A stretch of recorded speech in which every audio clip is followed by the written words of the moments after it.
And here we go, my friends. The numbers are in. I love these episodes where the numbers are in. June imports are here, and let's discover what happened and see if it gives us any idea, as a glimpse, a little bit of glimmer of hope into the future. Today on the Logistics Life.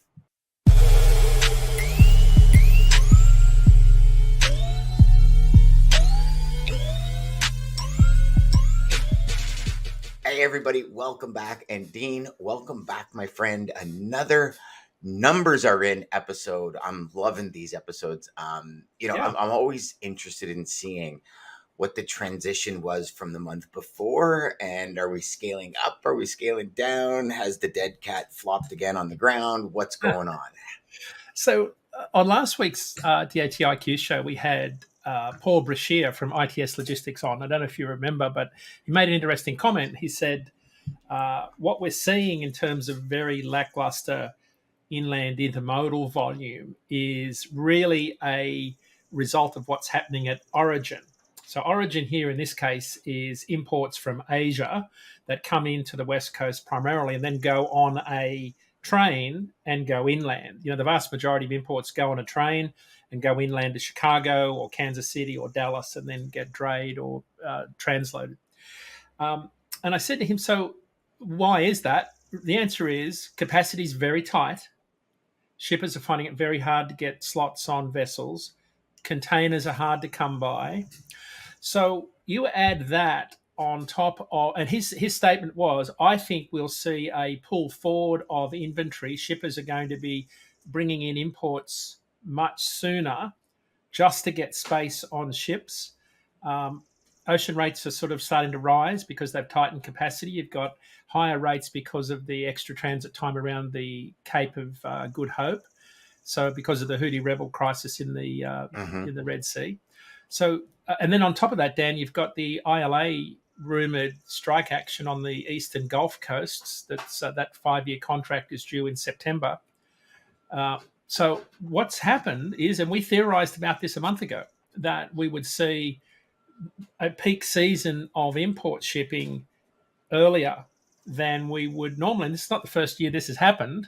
We've seen this happen in the last few years. And in particular, we saw it in 2022. So June's imports are kind of shocking in a way. So, Dean, can I ask a question before we dive into that? It's more to help people that might be sitting here thinking to themselves, well, why is the ocean and the international piece so tight? Is it a matter of shipping companies kind of parking vessels? They're not at full fleet. It's partly that. I think the excess capacity that the Red Sea crisis soaked up has been underestimated to a degree. So it's soaked up a lot of capacity. But a lot of it's got to do with equipment. So yes, there's blank schedules is partly the reason, probably mostly the reason, Dan. It's one way that the ocean carriers force up rates is by reducing capacity. And at a time of the year when people are thinking about bringing in... So if you read the NRF report yesterday, National Retail Federation, 55% of shoppers have already done their back-to-school shopping. And summer vacations just started. So where are they buying back-to-school inventory? Online, and it had to come from overseas. It has to be already here in warehouses. So people are already buying things earlier. The importers are clearly onto that. That's why they're bringing in the volumes. So I suspect what we'll see, and Dan, this is exactly what we said on the show a month ago, was that we would see a pull forward of inventory earlier this year and a much slower peak season in October. So normally freight volumes in truckload peak in October, thereabouts. And the adage is that if it's not in warehouses by October, it won't be on retail stores for holiday season shopping, right? Yep. So, but we are seeing that being pulled forward much more in advance. So it's playing out exactly as we thought it would, which would be that shippers are bringing in more volume earlier. May imports, Dan, were up nationally, up 11.3% year over year. They were up so month over month, up 6.5% month over month. That's June you're talking about. or May? June. But Oh, Dan, it May. was Okay. at 2.411 million 20-foot equivalent units, So right? Two, four.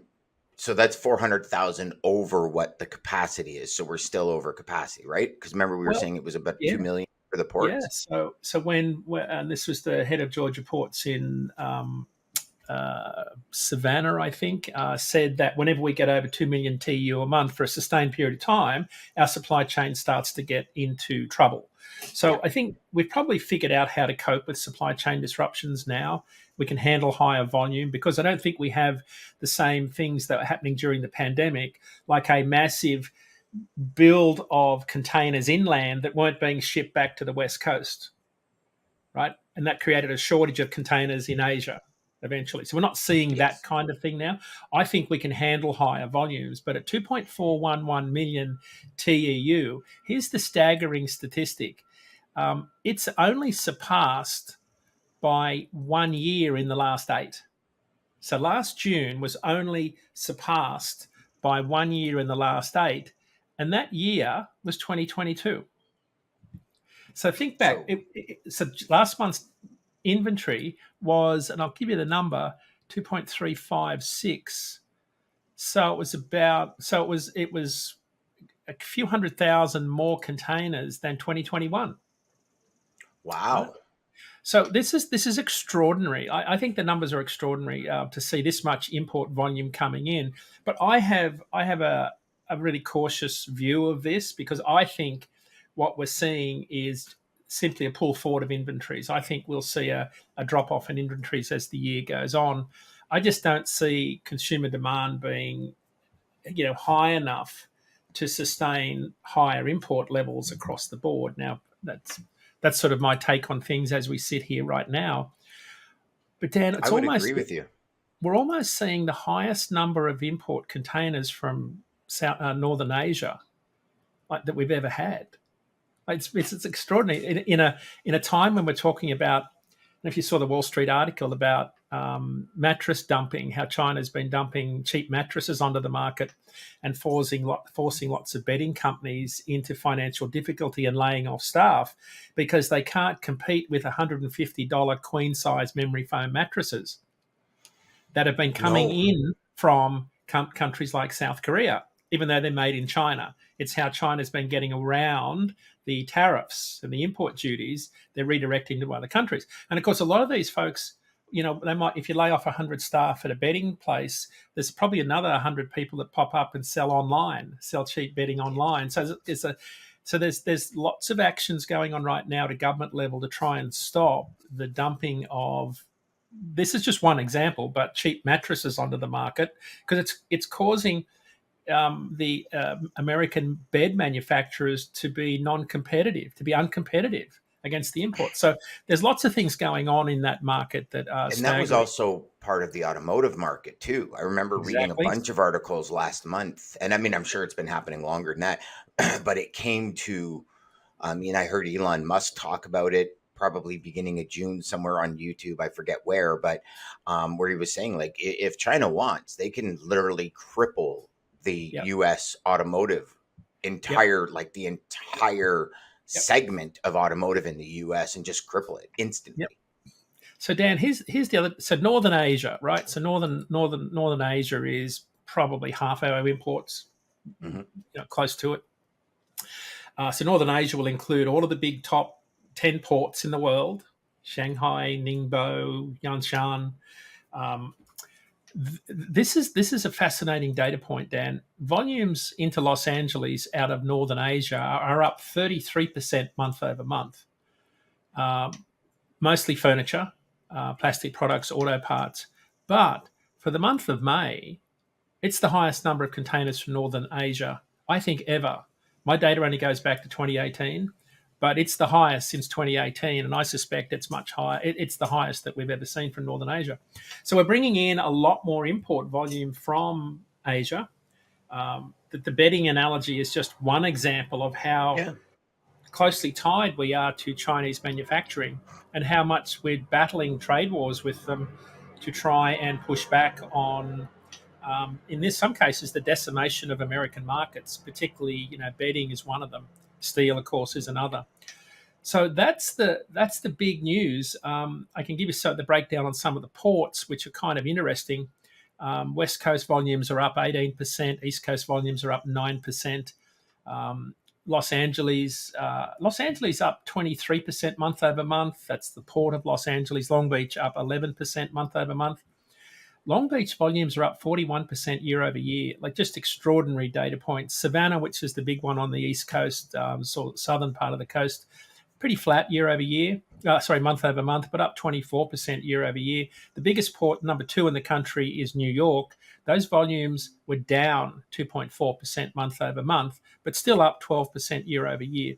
So we're still bringing in more imports year over year across the board, but we're seeing a little bit of a difference at some ports. But you're still seeing the vast majority of imports. I think it's in the order of, if I quickly add up the volume, 18 plus Long Beach is 15. 30, a third of our imports are still coming into that little 5 or 6 acre, maybe more footprint around the Port of Los Angeles and Long Beach. It's probably more than 5 to 6 acres, but visually, it's a fairly small port area in the context of the broader United States for 33% of our imports to come in. So that's the staggering numbers. Furniture is up to about 11% of volume. Plastic products, auto parts. So if I look at the big changes, what's driving the growth? Toys are up 20% month over month. Menswear up 20% month over month.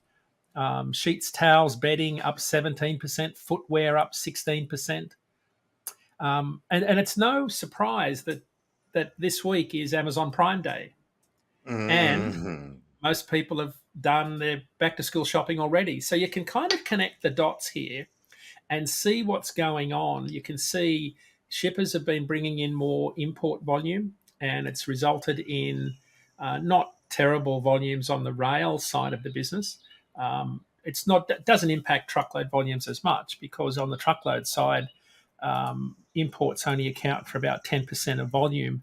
The biggest story that we're going to talk about on next week's show is, of course, the manufacturing side of the trucking industry and how that's really dragging down overall demand.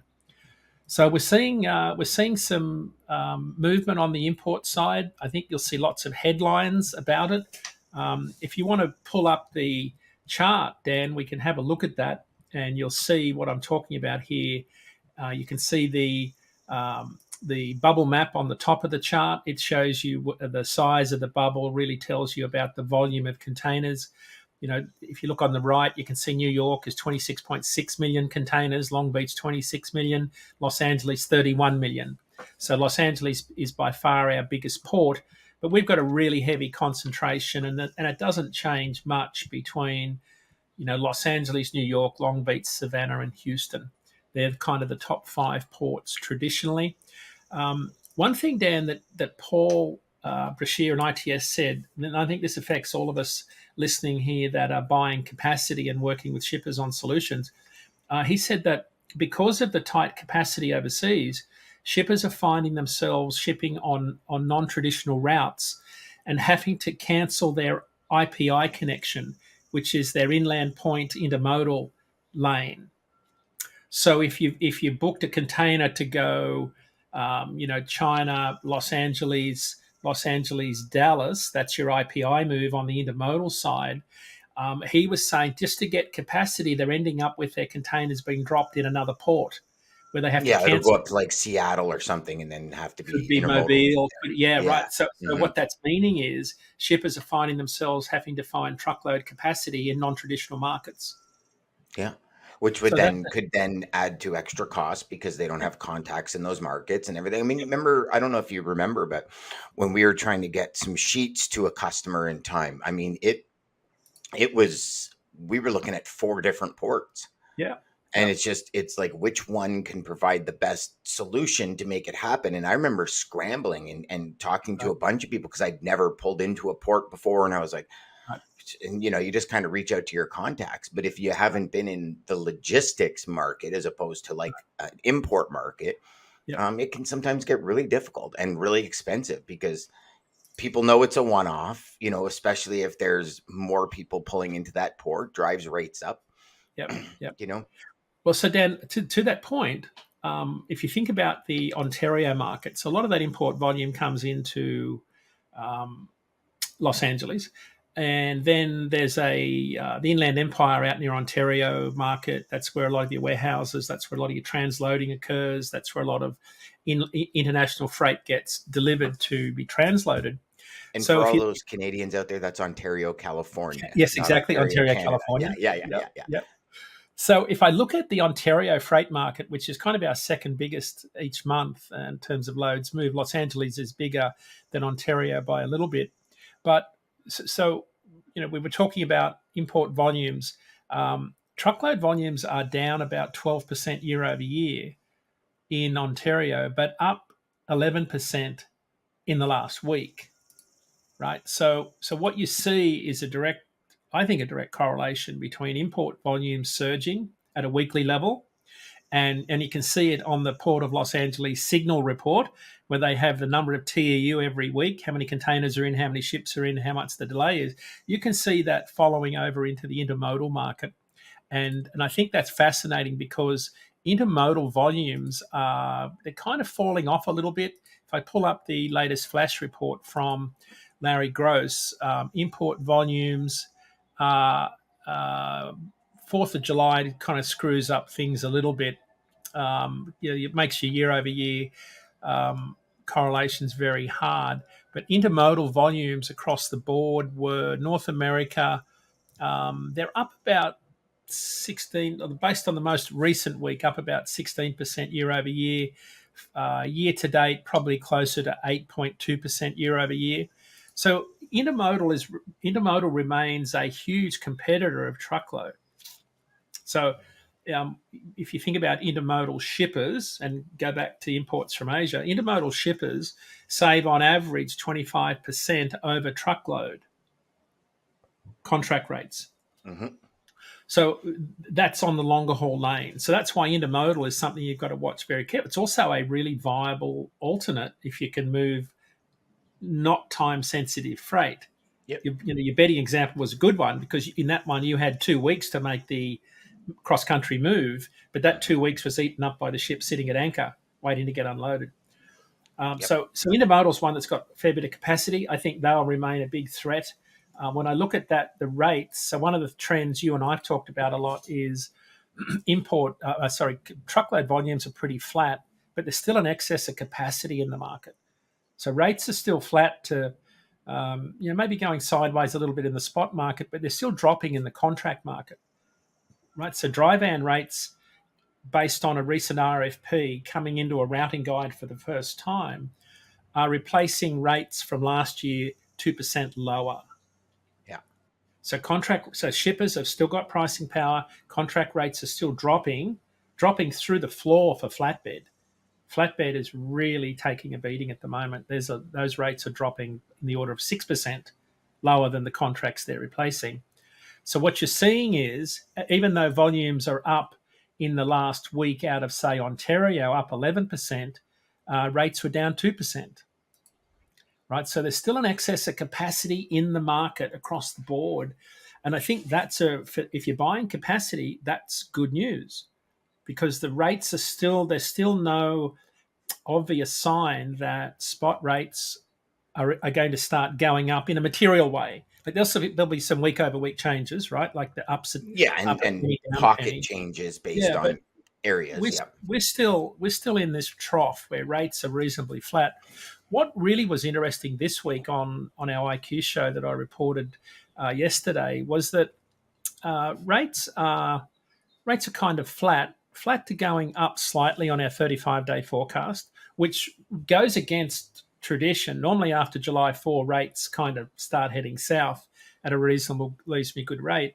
Ratecast, which has it's 95% of the time accurate, our ratecast model. With ratecast, if we go back and look at our forecast for the next 35 days and then say how close were we to what actually happened based on the rates reported, we're 95% of the time exactly accurate with where the rates ended up. What we're seeing is that in dry van, rates flat. So rather than dropping, we're seeing rates flat for 35 days. But in refrigerated, normally rates drop off after July 4. We're seeing them up 2 to 3 cents a mile out into mid-August. So you would say, why would that be the case if demand is soft? Well, it's because capacity is exiting the market still. And what we're getting to is this point of equilibrium where supply and demand start to reach this inflection point.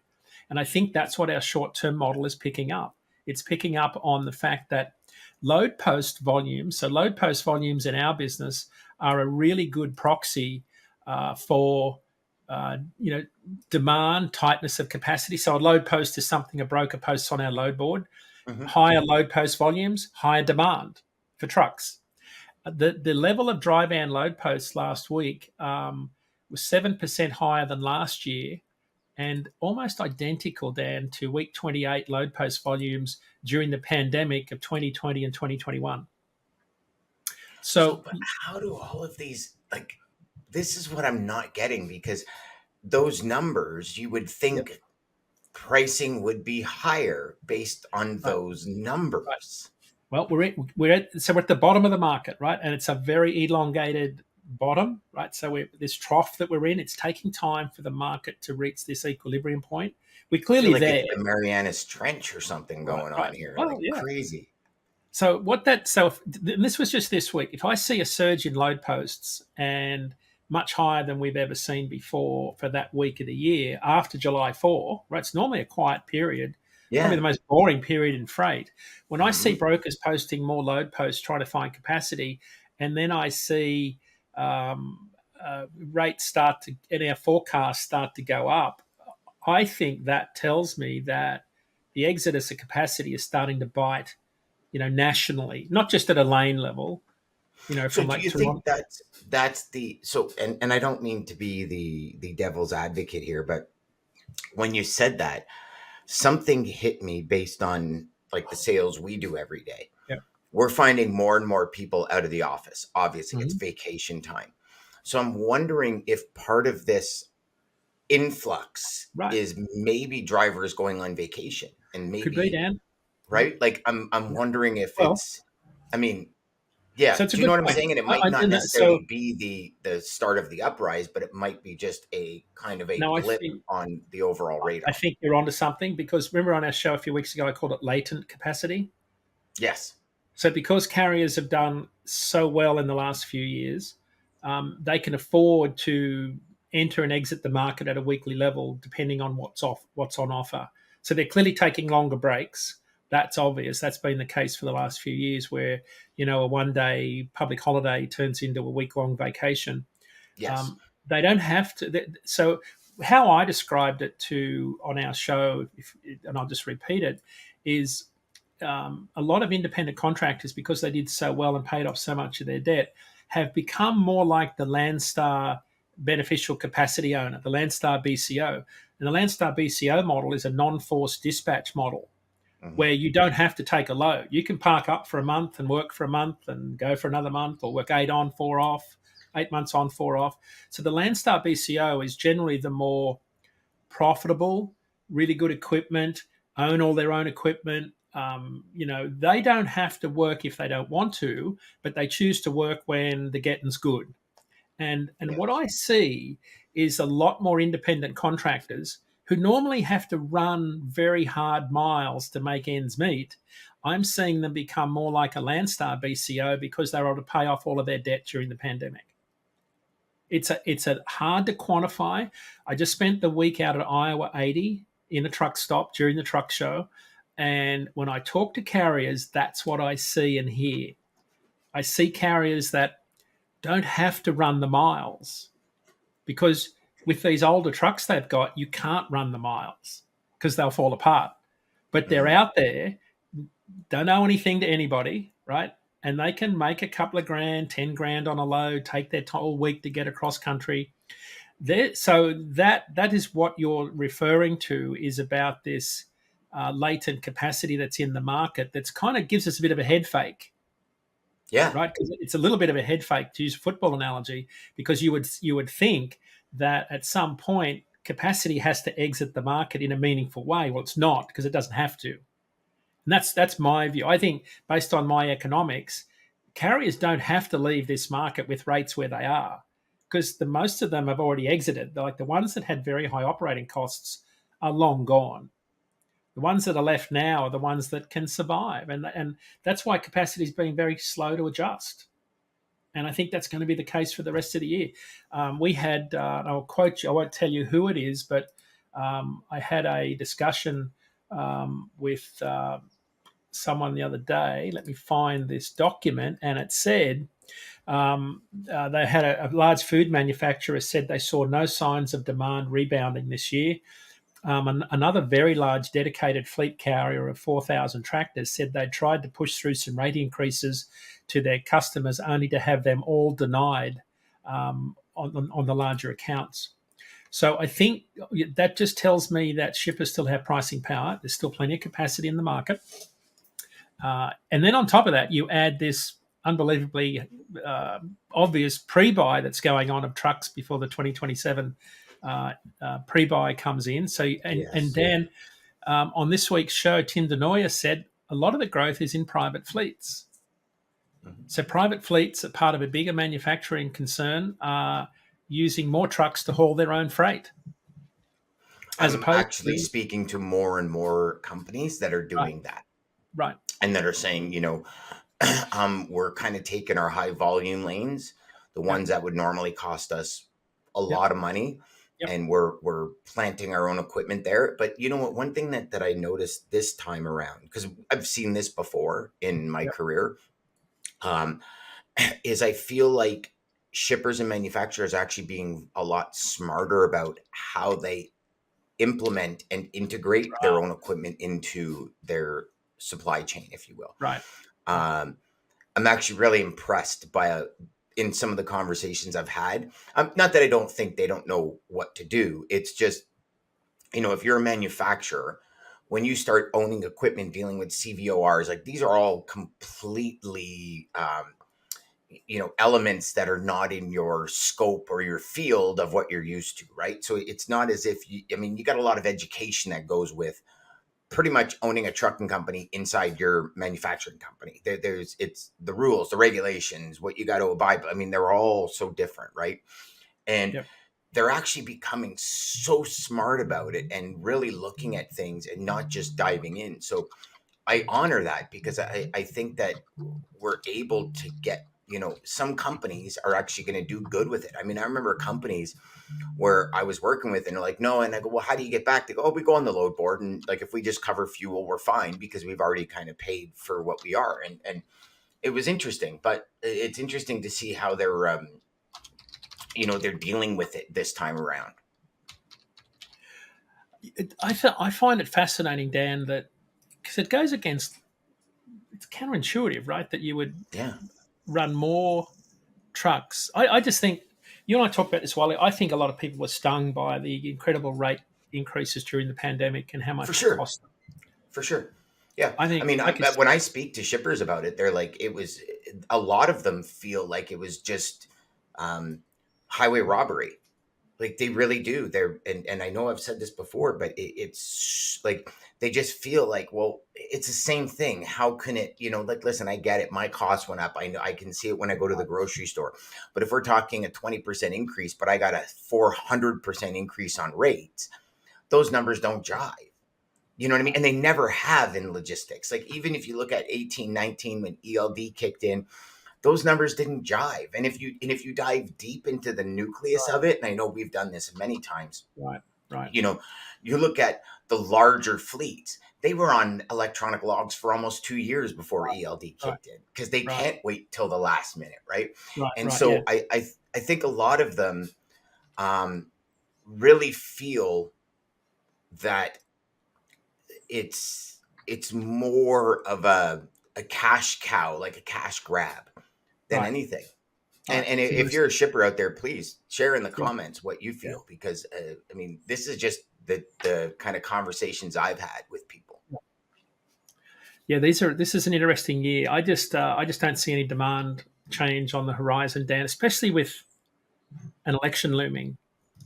Yes, I think we're in a holding pattern, and I think that's going to be what we're going to have to deal with for the rest of the year. It's going to be, I think, a fairly boring freight market for the rest of the year with not much change. Yeah.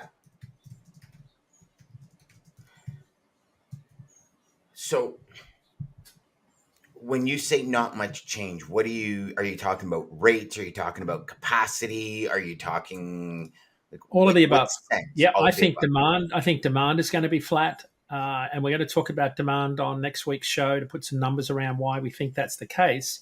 I think capacity, because it doesn't have to go anywhere, and big fleets are buying more and more pre-2027 trucks, are Mm-hmm. going to flood the market with used trucks once they sell their current trucks to being replaced by the pre-buy trucks. You're going to see prices of used trucks drop. That lowers the bar of entry for new carriers to join. Despite all the doom and gloom, it's not a horrible freight market from a rate perspective.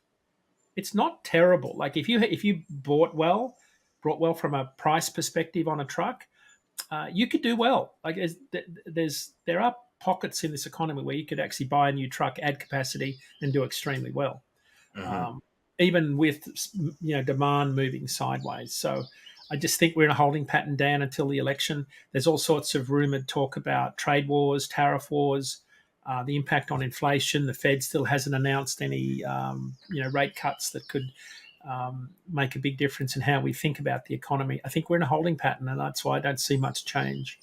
More of the same. Yeah, and especially being an election year, I think that adds a huge element to it. But you know Yeah. what will be interesting is if you remember back 2016 during the election year, the big thing was when Trump was putting tariffs on, we're Right. going to put tariffs on this, created a huge pull forward effect, right? So 2019. Yeah. I'm wondering if we're going to see some Yeah. Right. blips now that Good. Republican was Right. nominated yesterday, everything was done, Yeah. or sorry, Monday, everything was done. Right. And now it's kind of now the campaign trail's officially going to start where people are going to start bringing out And all the their policies are objectives. developed and talked Yeah, about. Yeah, Dan, yeah. that's So it'll that's exactly what could happen. And again, it's kind of a head fake. It's a false signal. Like 2018 pull forward of the 10% tariff on 2 billion of imported goods, that pulled forward a lot of Q2 inventory for 2019, pulled it forward into 2018. yes, So that's right. 2018. Sorry, not just 2016. like we Yes. started the show talking about a pull forward of inventory ahead of this year's peak season because of all of the things that are going on in the market, it kind of distorts how demand follows its seasonal patterns, Yes.